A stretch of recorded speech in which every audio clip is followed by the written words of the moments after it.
Hi guys, આપણે બળિયાદેવ લોભવા આવી ગયા હતા. તો બળિયાદેવનું મંદિર જોઈ લો. ગરબા પણ બધી પબ્લિક મોનતી હોય છે. આ પ્રસાદી ભેટ કેન્દ્ર એટલે જે લાડુનો પ્રસાદ મળે ત્યાં બહુ જ વસ્તુ સારી અને પ્રસાદી પણ બહુ સારી જોઈએ. જોઈ લો મંદિરનો નજારો. અમે અંદર જેવા એન્ટર થયા ત્યાં આગળ જ પબ્લિક બધી બહુ જ, આ બાજુ પણ બીજી ભીડભાડવાળી જગ્યા રહી ત્યાં આગળ પણ પબ્લિક જ હોય નકરી. અને આ બાજુમાં જો આ બી એક મસ્ત મૂર્તિ ચડાવી છે. બળિયાદેવનું એક નંબર મંદિર બનાવ્યું. પબ્લિક પ્રસાદીની પણ લાઈન પરાપડી જોઈએ. તો જોઈ લો મંદિરનો નજારો. જય બળિયાદેવ મહારાજ, દોરી ધજાવાળા બળિયાદેવ મંદિર. તો પછી આપણે દર્શન બર્શન કરવા અંદર જઈ રહ્યા છીએ અમે. અને પછી આ બાજુમાં અમારે પ્રિયાસની બાધા કરવાની હતી, લાડુમાં તોલવાનો હતો એ કોક તે મારા સાસરી પક્ષથી એ કરવાનું હતું. પ્રસાદી એ બાજુથી કરીને અમે પછી નીકળી ગયા હતા. આ બાજુમાં પ્રિયાસનું 2 જણા પછી આવી ગયા છીએ. અને અમારા ફેમિલી સર્કલમાં આવી જાય એટલે એમાં સારીની ભાણી એટલે આ લાડુ કૂદાકૂદ કરી રહી છે. લાડુ તાનું પપ્પા કરી રહી છે.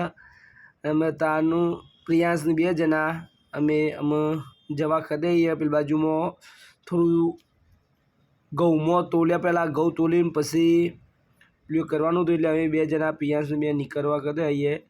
આ બધાને ત્યાં આગળ છોડીને હું પિયાસ લાડુ રીહોની હતી કે ભાઈ મહા જોડે જવું એમ કરીને તે લાડુને પાછી ફેરી હતા. અમે રમાડવા પાછા આવી ગયા પિયાસને 2 જણા. અને પછી લાડુને રમાડે હસતી જ રહે મારા અમુક મહા કરીને બરાબર. એટલે અમે પછી હું પિયાસ 2 વિચાર્યું કે લાડુને થોડી રાખો અને આપણે જઈએ એમ તમારો જે ઘઉંના દોણા હતા એ નખવા જઈએ.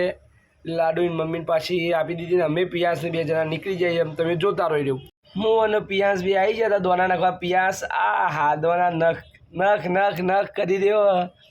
ચમ કઈ ના બરિયા બાપ ઘડી પધાર કરતા હતા એટલે અમે એને વજનમાં લાડવામાં તોલવાનું એવું હતું. પિયાસને ઘઉં નખવા તમે જુઓ. પિયાસ મસ્ત અને એવું સેવા દોન કરી દેવા. દોના વીરફેર કરી દેવા પિયાસ. અને ઘઉં બધા ચકલા માટે થોડા છૂટા કરી દેવા. એને પણ મજા આવી જઈએ.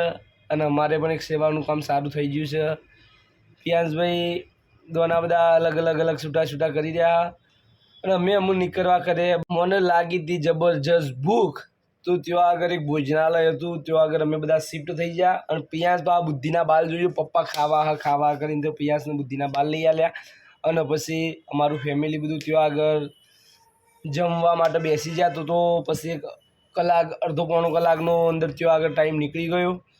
તો પછી ગુજરાતી થાળી મંગાવી દીધી હતી. અને તનુ એની મમ્મી જોડે હતો અને હું અને પ્રિયાંશ બી હતા. તો તનુ અને એમની મમ્મી તમને જો બતાવીએ તનુ શું કરી રહી છે. તનુ એની મમ્મીના જોડે ટેબલ ઉપર બેસી જ રહી છે. મારો છોકરો બેસી રહ્યો. તાનું ટેબલ ઉપર રમી રહી છે. અને બધા અમે જમવા બેસી જાય. તો આવતા એપિસોડમાં મળીશું. જય બળિયાદેવ, જય માતાજી.